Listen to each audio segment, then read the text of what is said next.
kesesakanku. Kau beri kedamaianmu dalam keraguan, ku temukan wajahmu.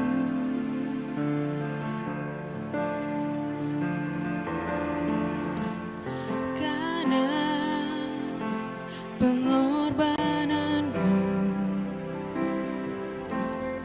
kau jadikanku baru. Sungguh ku terkagum, amanku di dalam-Mu, Yesus. Kau membuatku sesuai rencana-Mu. Kau memegang setiap musim hidupku. Ku serahkan semua kekhawatiran.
Terpujilah nama Tuhan.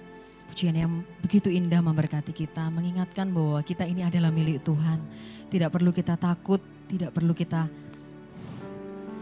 merasa ketakutan dalam banyak hal, karena kita percaya bahwa kita adalah milik Tuhan.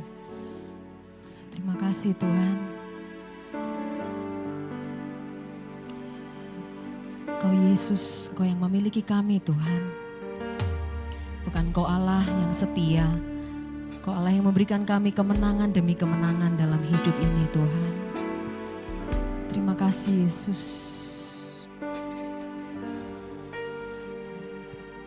Terima kasih Tuhan.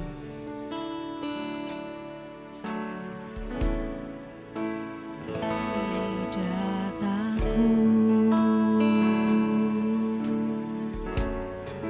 sebab Kau besertaku.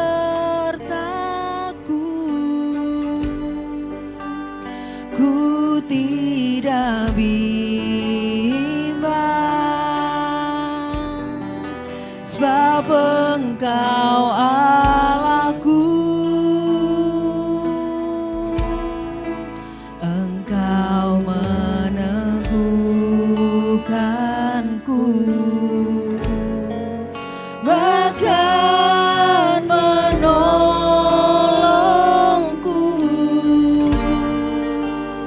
Kau batu karangku, Yesus Tuhan. Yesus memegangku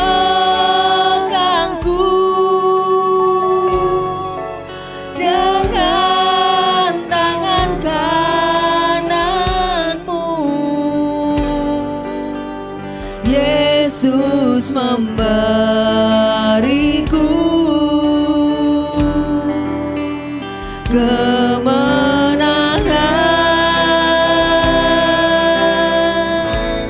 Yesus memegangku dengan tangan kananmu.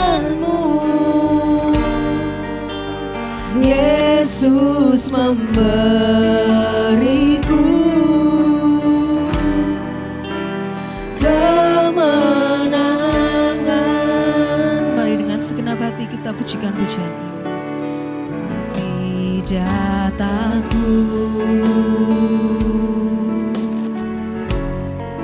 sebab Kau besertaku.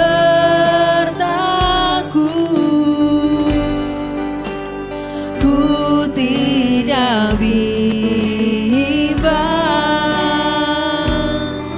sebab Engkau Allahku. Engkau meneguhkanku, bahkan menolongku.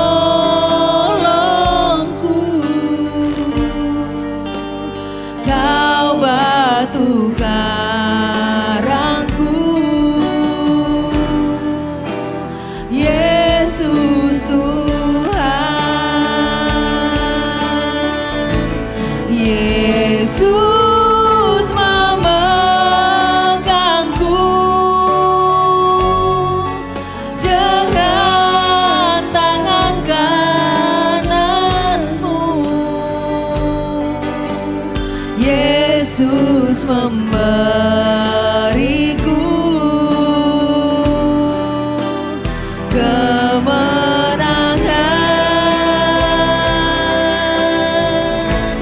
Yesus memegangku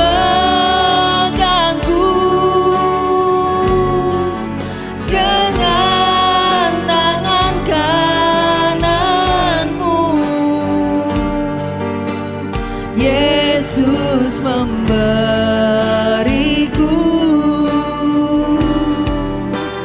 kemenangan. Saya mengundang sidang jemaat untuk bangkit berdiri kembali. Katakan, Yesus, Kau yang memegang kami Tuhan, bahkan Kau yang memberikan kami kemenangan. Dengan tangan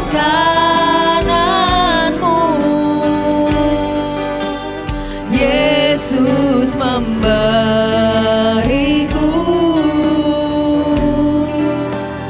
kemenangan.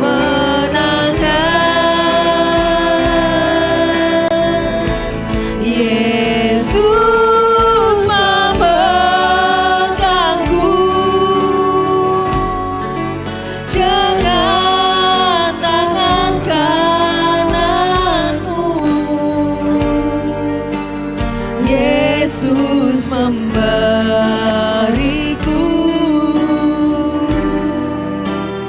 kemenangan.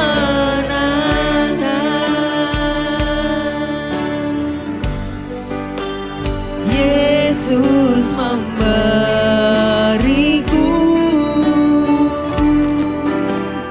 kemenangan.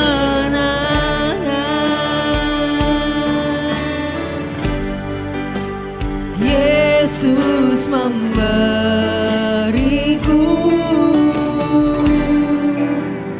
kemenangan.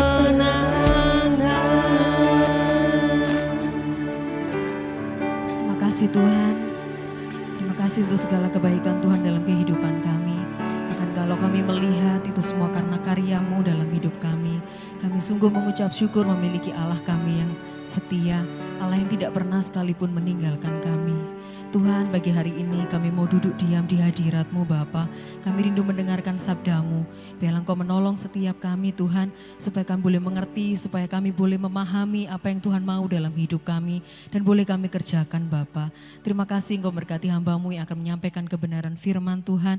Biarlah semua perkataannya itu berasal daripada Tuhan. Terima kasih Tuhan, kami berikan hati, telinga, dan pikiran kami hanya untuk mendengarkan sabda-Mu. Terima kasih Tuhan, dalam nama Tuhan Yesus kami sudah berdoa dan mengucap syukur. Haleluya, amin. Silakan duduk sidang jemaat yang dikasihi Tuhan.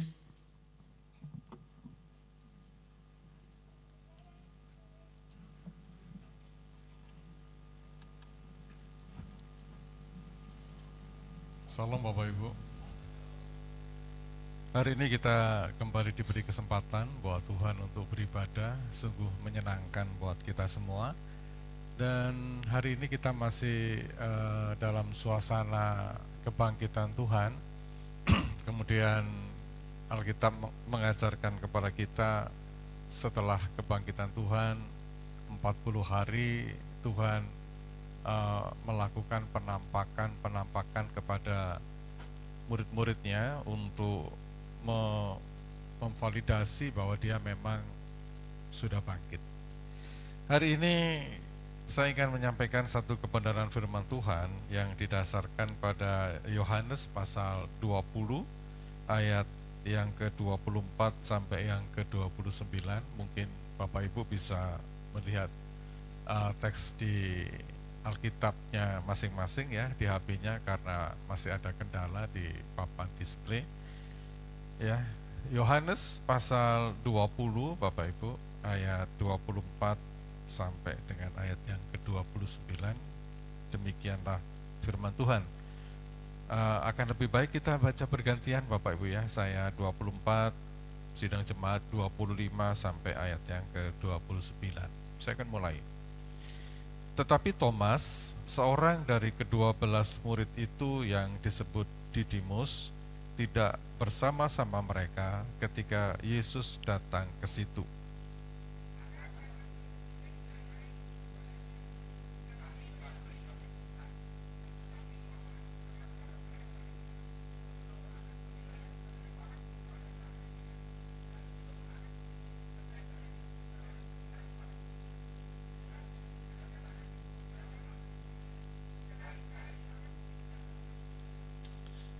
Delapan hari kemudian, murid-murid Yesus berada kembali dalam rumah itu dan Thomas bersama-sama dengan mereka.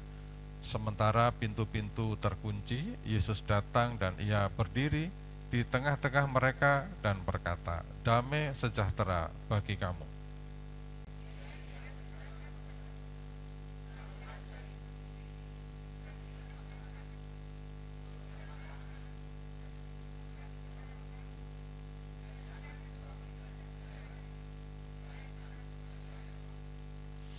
Thomas menjawab dia, "Ya Tuhanku dan Allahku."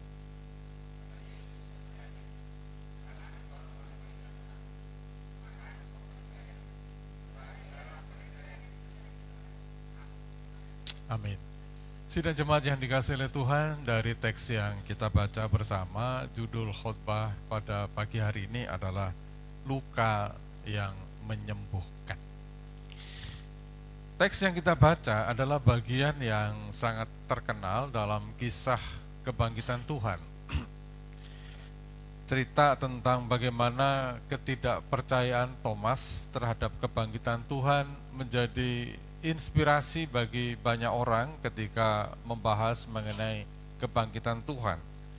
Dan kalau Bapak Ibu melihat bagian-bagian ayat yang kita baca, ada satu pengakuan iman yang tidak diketemukan di dalam Injil-Injil yang lain ketika Thomas berkata, "Ya Tuhanku dan Allahku."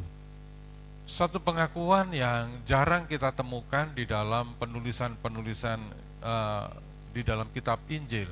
Pengakuan yang secara langsung mengatakan Yesus adalah Tuhan dan Allah mereka. Kembali kepada judul kita hari ini Bapak Ibu, yaitu luka yang menyembuhkan. Banyak orang berpikir bahwa sebuah kemenangan itu seharusnya meniadakan bekas-bekas dari kegagalan dan kelemahan di masa yang lalu. Banyak orang berpikir bahwa kalau menang, tentunya kemenangan itu merupakan sesuatu yang gilang gemilang, yang glowing, yang kinclong, dan tidak perlu bekas-bekas luka, bekas-bekas kekalahan, bekas-bekas kegagalan di masa yang lalu itu ditampakkan kembali. Nah, cerita yang kita baca di dalam Yohanes ini Bapak Ibu memberikan sebuah pemahaman yang berbeda, bahwa ternyata setelah Yesus bangkit menang atas kuasa maut, ternyata luka-luka itu masih ditampakkan, ditunjukkan kepada kita semua. Itu sebabnya hari ini kalau kita bicara tentang luka yang menyembuhkan, mungkin kalimat ini agak sedikit susah untuk dipahami. Apa yang dimaksud dengan luka tetapi menyembuhkan? Bagaimana yang dimaksud dengan luka yang menyembuhkan? Kita akan melihat beberapa hal terkait dengan hal ini Bapak Ibu. Yang pertama, kita akan melihat pada ayat ke-27 sampai yang ke-28. Saya bacakan ayat ke-27 dan yang ke-28. Kemudian ia berkata kepada Thomas, "Taruhlah jarimu di sini dan lihatlah tanganku. Ulurkanlah tanganmu dan cucukkanlah ke dalam lambungku, dan jangan engkau tidak percaya lagi, melainkan percayalah." Thomas menjawab dia, "Ya Tuhanku dan Allahku." Bapak Ibu, teks yang kita baca ini merupakan sebuah paradoks, sesuatu yang bertentangan. Itu sebabnya saya bilang dalam teks ini bicara mengenai paradoks tubuh yang terluka.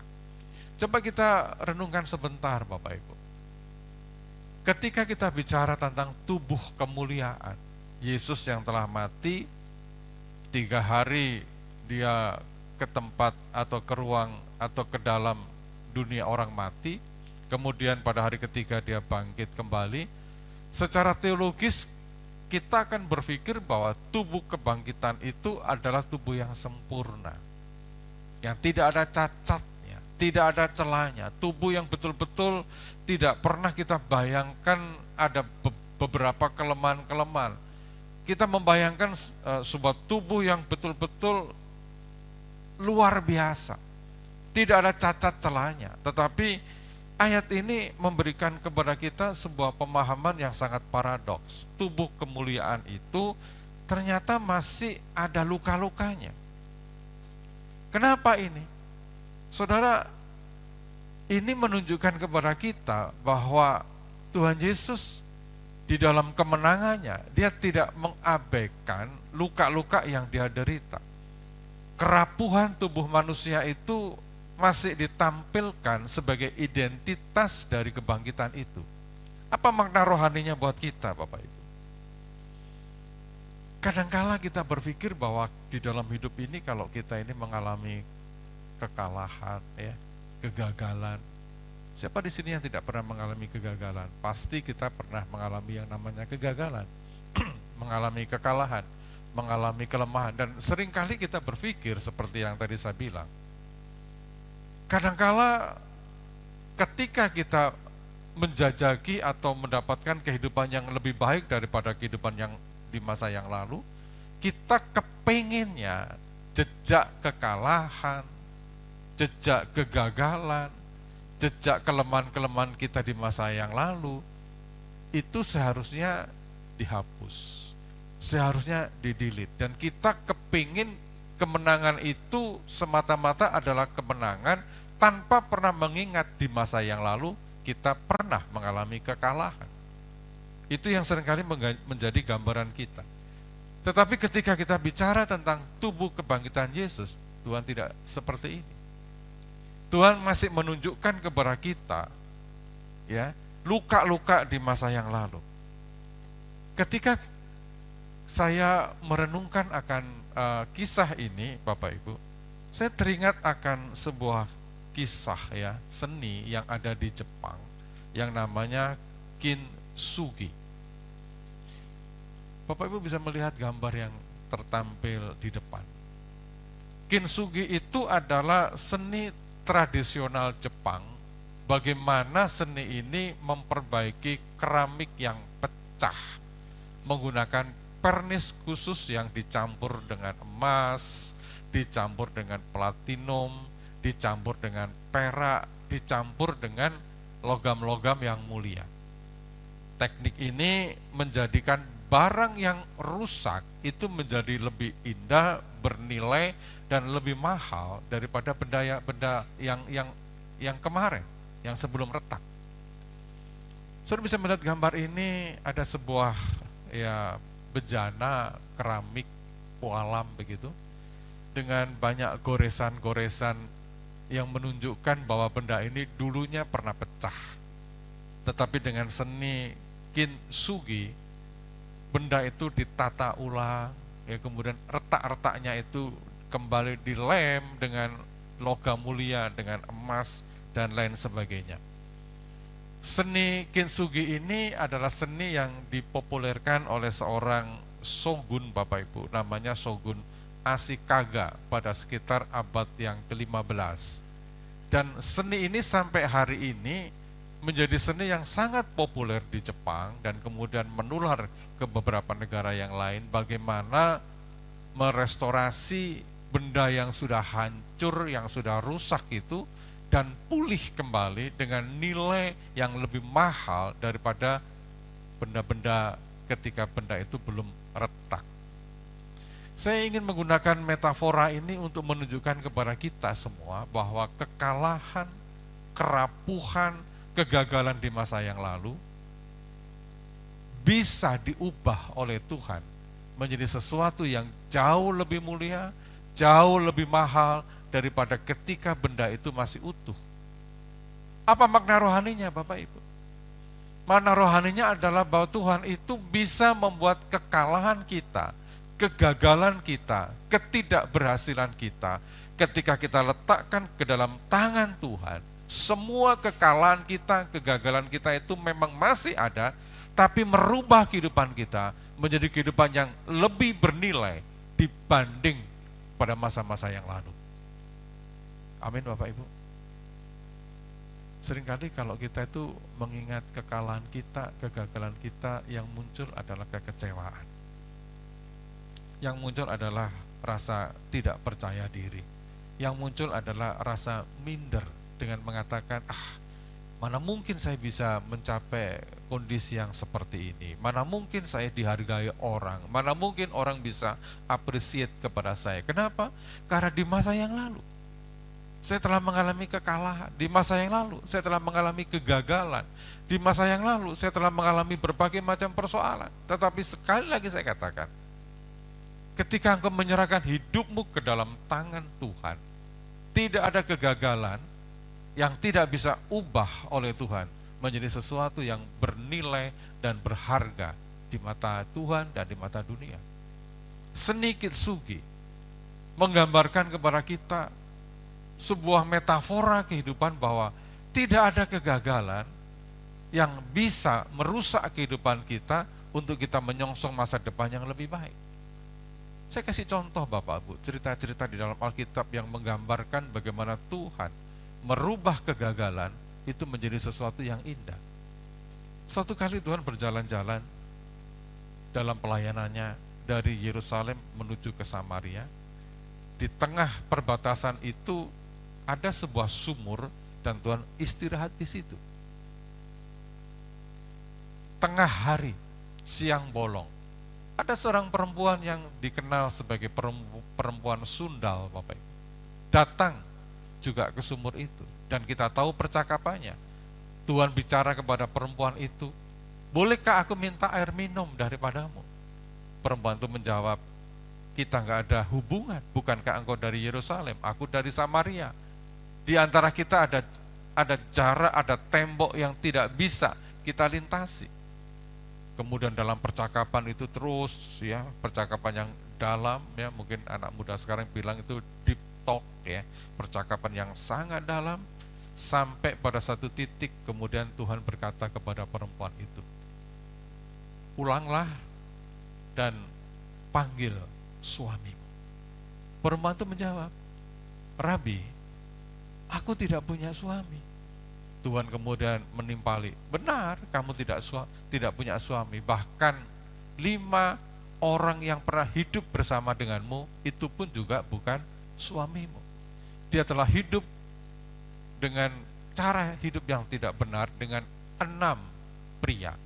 Itu sebabnya perempuan ini disebut dengan perempuan sundal. Hidupnya rusak, retak, patah, tidak ada harganya, sampai keluar untuk mencari air pun dia tidak berani mencari air pada pagi hari. Dia mencari air pada siang hari, jam 1 siang, supaya gak ketemu banyak orang. Hidupnya betul-betul memalukan, hancur lebur, tidak ada artinya. Ini berarti kan, ketika perempuan itu ketemu dengan Tuhan, ada pembicaraan yang dalam, ada deep talk dengan Tuhan, apa yang terjadi? Perempuan sundal itu kemudian dirubah. Alkitab katakan perempuan itu kemudian kembali ke desanya dan menceritakan kepada seluruh penduduk desa bahwa Yesus adalah Mesias. Dan Alkitab katakan seluruh penduduk desa itu percaya akan perkataan perempuan itu. Bayangkan Bapak Ibu, dari seorang sundal, perempuan yang tidak baik-baik, berubah menjadi pemberita Injil. Kenapa? Karena tangan Tuhan mengumpulkan sisi-sisi yang retak dari perempuan itu, dikumpulkan kembali, dilem satu persatu, dibungkus dengan sesuatu yang indah, dan tiba-tiba celing, perempuan itu berubah dari perempuan sundal menjadi pemberita Injil yang luar biasa. Kalau saya kasih contoh lagi, misalkan Bapak Ibu bisa ketemu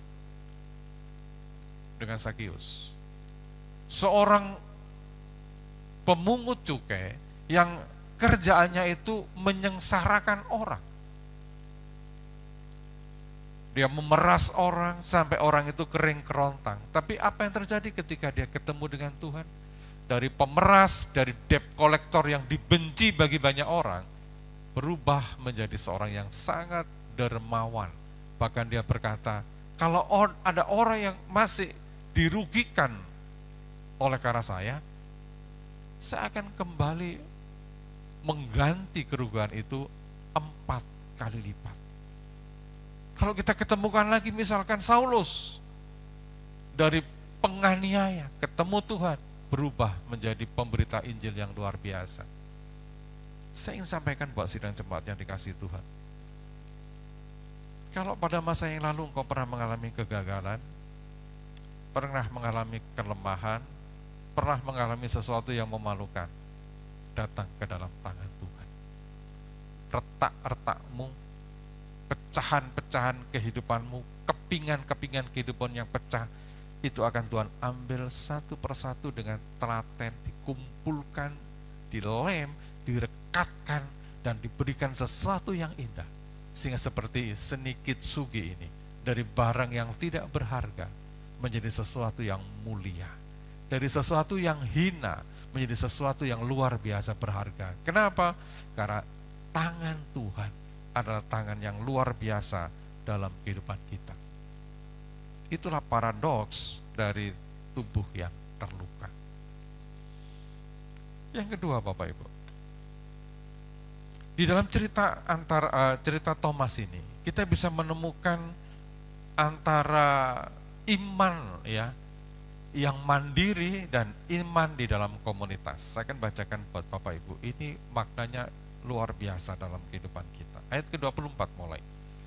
Tetapi Thomas, seorang dari ke-12 murid itu yang disebut Didimus, tidak ada bersama-sama mereka ketika Yesus datang ke situ. Saya ingin garis bawahi bahwa Thomas tidak ada bersama-sama mereka. Saya lompat ayat ke-26. 8 hari kemudian, murid-murid Yesus berada kembali dalam rumah itu, dan Thomas bersama-sama dengan mereka, sementara pintu terkunci dan seterusnya. Terus terang saya agak penasaran Bapak Ibu, kenapa sih Thomas tidak hadir di dalam komunitas itu, di dalam pertemuan itu, dalam persekutuan itu? Kenapa Thomas tidak hadir? Ada di mana dia? Beberapa penafsir Alkitab menyebutkan ada 2 hal yang terjadi dalam diri Thomas sehingga Thomas tidak hadir di dalam pertemuan ini. Yang pertama, dia kecewa. Dia beranggapan bahwa Mesias itu adalah Mesias yang menurut persepsi dia adalah seorang raja yang akan membangun kerajaan secara jasmani. Seperti yang kemarin juga saya sampaikan, Kleopas yang menuju ke Emmaus. Ini termasuk salah satu murid yang kecewa. Buat apa saya ikut kembali di dalam komunitas itu kalau saya tidak mendapat apa-apa? Itu penafsiran yang pertama. Yang kedua, yang saya lebih percaya pada penafsiran yang kedua, Thomas mengalami kondisi yang traumatik.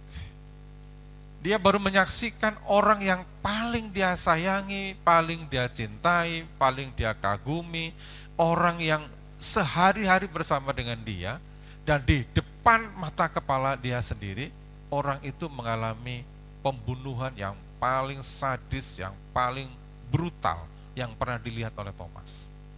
Bagaimana mungkin orang yang dia kagumi, yang dia cintai, dicambuk sampai punggungnya berdarah, disalibkan, kepalanya diberi mahkota berduri, dan mati dalam kondisi yang mengenaskan. Thomas traumatik. Dia tidak berani keluar. Dia menyembunyikan diri. Sehingga Alkitab katakan, ketika murid-murid itu berkumpul, Thomas tidak ada bersama-sama dengan mereka. Nah, apa yang terjadi Bapak Ibu? Ketika Thomas tidak ada bersama-sama dengan mereka, inilah yang ingin saya katakan bahwa iman komunitas dan iman mandiri, iman yang otonom, itu beda di dalam implementasi dan tujuan kehidupan seseorang.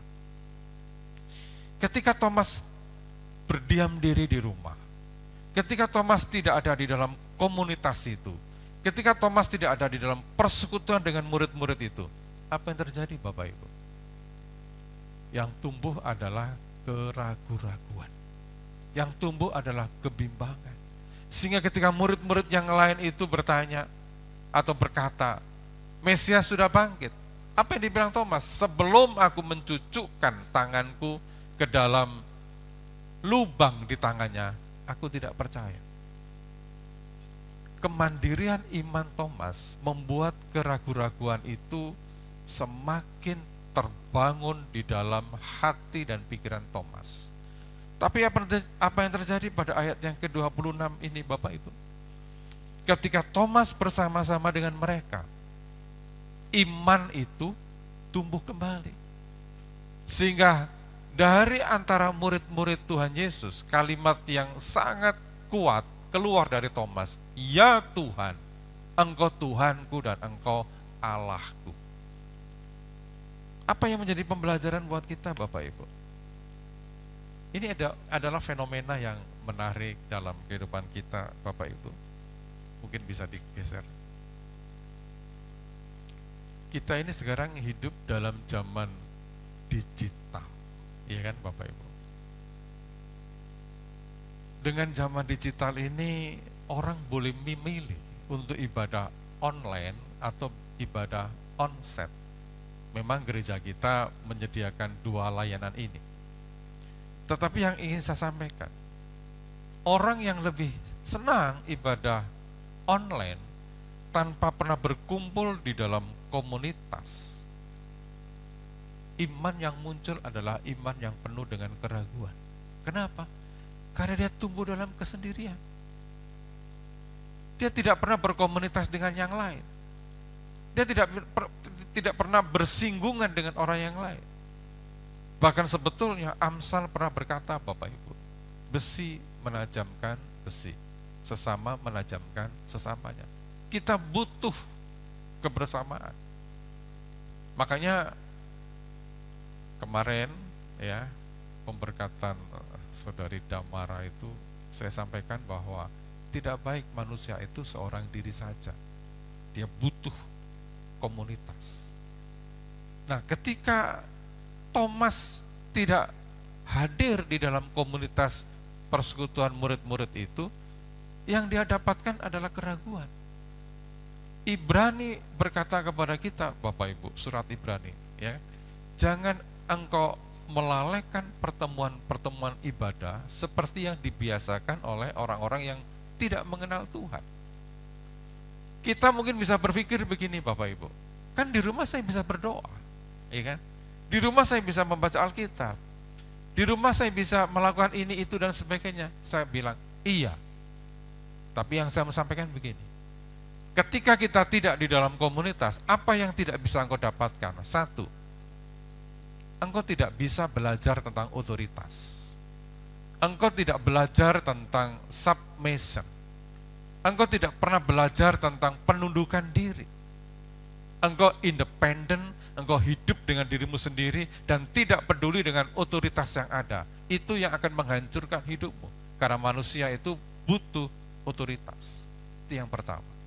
Yang kedua, Bapak Ibu, ketika kita tidak tinggal di dalam otoritas, kita tidak mendapat asupan kesaksian.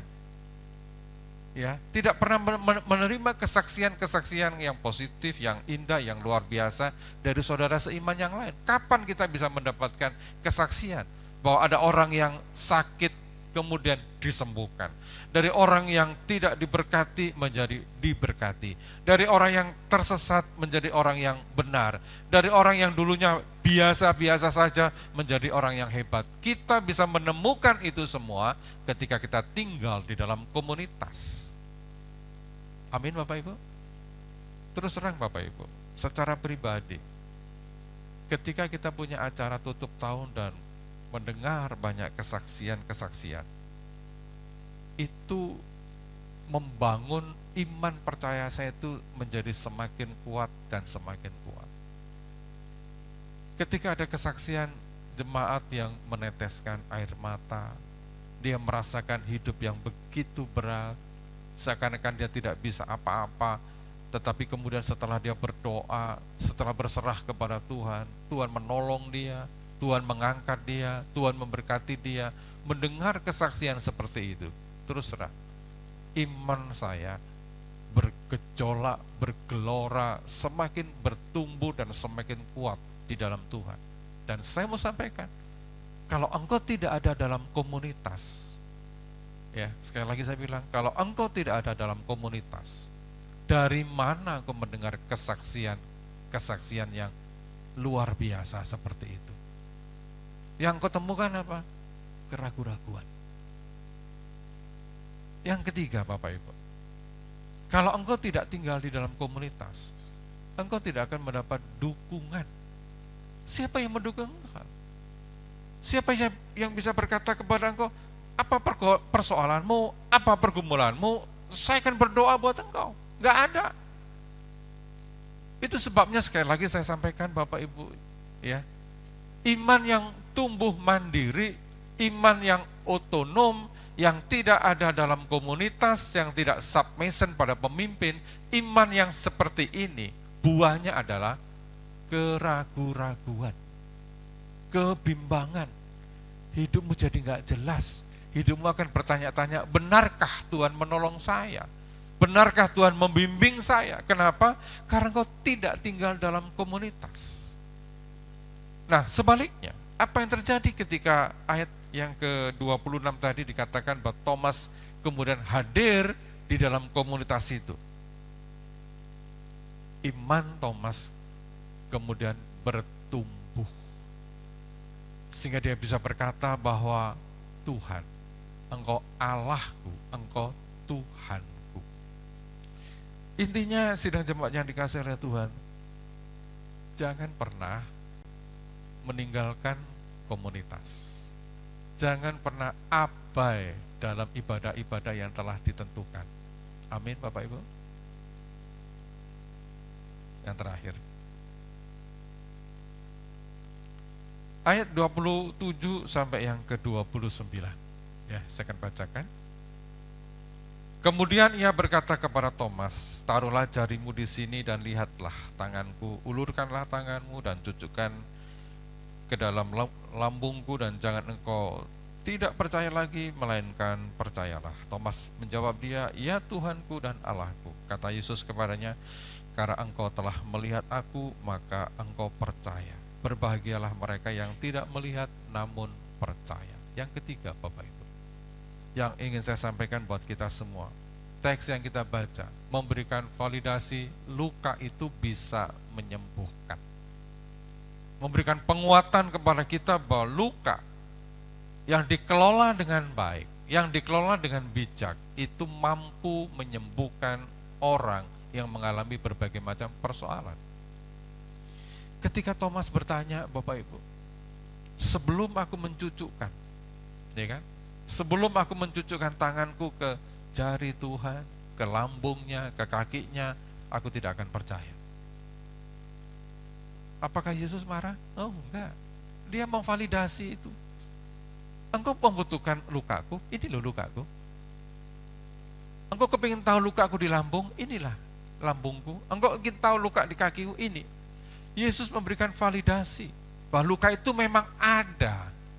Dan ketika validasi luka itu dinyatakan kepada Thomas, apa yang dikatakan oleh Thomas? Ayat ayat yang ke-28. Thomas menjawab, ya Tuhanku dan Allahku. Saudara, banyak orang kurang paham tentang makna dari kegagalan dan luka yang kita miliki. Saya akan mengutip sebuah kalimat yang pernah disampaikan oleh Henry Nouwen. Ya, saya nggak ada gambarnya. Henry Nouwen itu adalah seorang konselor yang luar biasa terkenal di dunia. Kalau Bapak Ibu cari bukunya di Shopee, itu ada buku yang bagus. Judulnya adalah Luka yang Menyembuhkan Pergumulan atau Traumatik, saya agak lupa. Tetapi Henry Nouwen mengatakan begini, Bapak Ibu. Orang yang memiliki luka dalam hidupnya, memiliki defisit dalam hidupnya, memiliki kegagalan dan lain sebagainya, dan orang itu sudah menyelesaikan pergumulan itu, maka luka itu, defisit hidup itu bisa menjadi berkat bagi orang lain. Mungkin kita akan merasa bingung, apa maksudnya? Saya kasih penjelasan yang sangat sederhana. Saya ini besar, ya, dari kecil sampai sekarang ini tidak pernah bertemu dengan bapak saya. Saya anggap meninggal, gak pernah ketemu. Apakah perjalanan hidup saya dari usia 2 tahun sampai remaja, tumbuh sebagai remaja, tidak pernah mengalami sakit hati? Hampir tiap malam, meratapi nasib. Kenapa saya tidak punya bapak, sedangkan yang lain punya? Lidah saya, mulut saya tidak pernah menyebut kata bapak, ayah kepada sosok yang mestinya itu menjadi bapak saya atau ayah. Enggak ada. Kesakitan, Bapak Ibu, itu adalah traumatik yang paling dalam kehidupan saya. Tetapi ketika saya kembali kepada Tuhan, bukan kembali sih, ya kan? Ketika Tuhan menangkap saya, menunjuk saya, memilih saya untuk menjadi seorang hamba Tuhan, traumatik itu kemudian disembuhkan oleh Tuhan, dipulihkan oleh Tuhan, dan seperti cerita Kintsugi tadi, hati saya yang retak itu mulai disambung oleh Tuhan. mulai disulam lagi oleh Tuhan, dan saya mengalami pemulihan-pemulihan. Dan apa manfaatnya? Sebagai seorang konselor, ya, saya sebagai seorang konselor, ketika menemukan orang-orang yang mengalami kisah seperti saya, yang tidak pernah mengalami menerima kasih sayang dari seorang bapak, yang di dalam bahasa psikologisnya itu disebut dengan fatherless, tidak pernah merasakan kasih bapak, maka saya bisa memberikan penguatan kepada mereka. Saya bisa katakan bahwa saya bisa merasakan apa yang kamu rasakan. Bukankah engkau sakit? Bukankah engkau pedih? Bukankah engkau traumatik ketika engkau merasa tidak punya bapak? Tapi ketahuilah, saya bilang, walaupun saya tidak punya bapak, tapi saya punya bapak di sorga. Kalau dia bisa menyembuhkan saya, dia pun juga bisa menyembuhkan engkau. Inilah yang saya maksudkan, bahwa luka itu bisa menyembuhkan. Intinya apa Bapak Ibu? Jangan pernah menyimpan kegagalan. Jangan pernah menyimpan kekalahan sebagai barang lapuk yang perlu dibuang. Tidak. Seringkali Tuhan memakai luka-luka di dalam diri kita untuk menjadi berkat bagi orang yang mengalami luka yang sama dengan kita. Saya undang tim musik untuk mempersiapkan diri. Saya undang kita semua untuk bangkit berdiri Bapak Ibu.